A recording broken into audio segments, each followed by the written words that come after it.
Hello everyone and welcome back to another Movie Nights movie review. Today we're going to be talking about Wish, the new Disney animated film directed by Chris Buck and Fawn. Veerasunthorn, sorry if I said that incorrectly. The film was written by Jennifer Lee, Allison Moore, and Chris Buck, and it stars Ariana DeBose, Alan Tudyk, Chris Pine, and many more people. Before I really dive into my feelings on the movie, I'm going to read the synopsis in case you don't know anything about it. Wish will follow a young girl named Asha who wishes on a star and gets a more direct answer than she bargained for when a troublemaking star comes down from the sky to join her. And I won't lie, I didn't know what to expect out of this movie. I didn't love the marketing, but I did like the premise of what I heard about the film from the early press when they would go to like CinemaCon and things like that. Like, it sounded interesting, but the trailers were a bit underwhelming. I kind of just went into my screening thinking like, maybe this will be okay. You know, we'll see. And I gotta say, I was pleasantly surprised by the movie. It is better than I thought it was going to be. You know, not the best Disney movie ever or anything. However, if you're a Disney fan, like if you're one of those people that Disney runs in your blood, you are going to love this movie. You're going to be completely unbearable on the internet about it for a long time. There's a lot to like in there for the fans. Let me kind of break down what I like and didn't like. First, on the positives, the voice acting work throughout the entire film is great. Ariana DeBose and Chris Pine both do excellent jobs. They really play well off of each other, especially in their scenes together. And they both sing very well also. But I gotta say, Alan Tudyk stole the show as Valentino the Goat. Hilarious character, excellent voice work. He's one of the best actors working today. The animation style also is very unique and it looked very cool.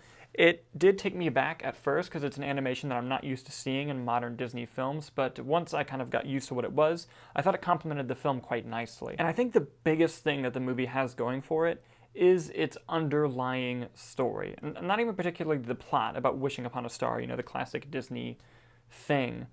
The underlying story of what a wish means to people and how too many times we give our wish into the hands of someone who holds on to our wish and will never let us achieve it. It's a very deep film in that regard. Of course, if you bring kids to the movie, that part's going to kind of go over their heads, but you know, for the adults in the audience, you know, it is something that kind of hits you as you're watching the film. And the through line of that story and how it explores that story, especially when it comes to the meaning of a star and how they are with people. I'm trying to be vague to avoid spoilers. Basically, the underlying theme and message that the film was trying to convey worked on practically every level, and it keeps the film going. The songs in the film are also mostly great. There were only 2 songs that I think could have been cut from the movie, and it's not even because they were bad songs, they were just placed oddly in the film. And I'll kind of use that as a segue to get into a bit of my negatives. The opening song. The first song in the film is a good song. However, it was a bit misplaced to me.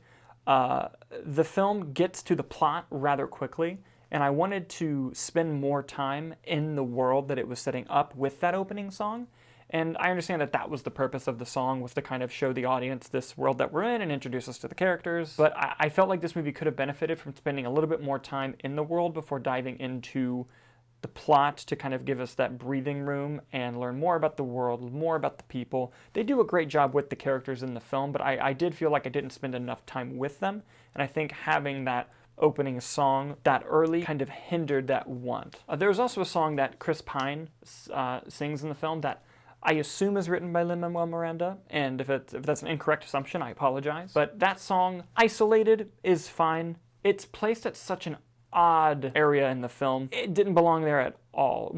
And pacing is another issue that the film has. It kind of goes through hills and valleys of build up and song to payoff to set up, and it kind of feels a little bit all over the place in that regard.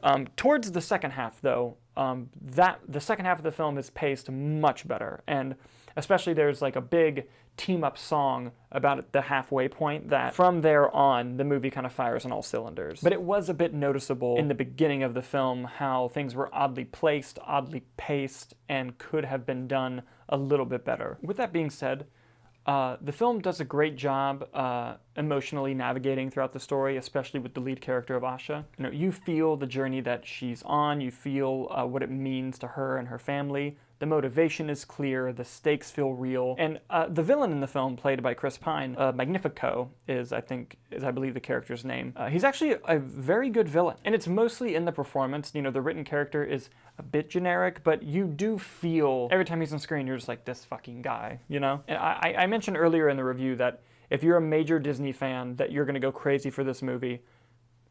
You will. And I don't want to put like an expectation in your head, but the person I went to the screening with, my friend Nathan, picked up on things early in the movie and was kind of pointing them out to me, and then I would point things out back to him, and we kind of realized what the movie was doing as it was playing out, and most of it is done in a very clever way. There are some things that are very on the nose, which are just like, whatever, but the film is very clever with how it handles Disney as a whole. And I have to be vague because literally in the email invite to this screening, Disney asked, like, please do not spoil certain elements of the film, so I'm trying to be very vague. And I didn't plan on spoiling the movie anyway, but I'm being extra careful just because of that email. Let me put it like this. There are a lot of visual and audio Easter eggs to the overarching world of Disney that fans will very much so enjoy. And if you have friends who are unbearable Disney adults, I would mute or silence them the next few weeks. They're going to be talking about this movie a lot online. And not all Disney adults are unbearable, by the way. Just most of them. But overall, while it did ride the line of self-indulgence, at the end of the day, the film harkens back to that emotional twinkle in your eye for Disney and for what Disney's created over the past 100 years. This is the 100th anniversary of Disney, and the film captures that in a way that is mostly well done with just a couple of hiccups on the road. Overall, I think Wish is a very good movie, especially for the family. Coming out of Thanksgiving should be perfect for an outing to go to the movie theater, and I hope you all do enjoy Disney's Wish. And if you're watching this after you've seen the movie, what did you think about it? I'd love to know in the comments section, and would you like to see me do a spoiler review on the film? Let me know in the comments as well. Thank you guys so much for watching, and I'll see you on the next review.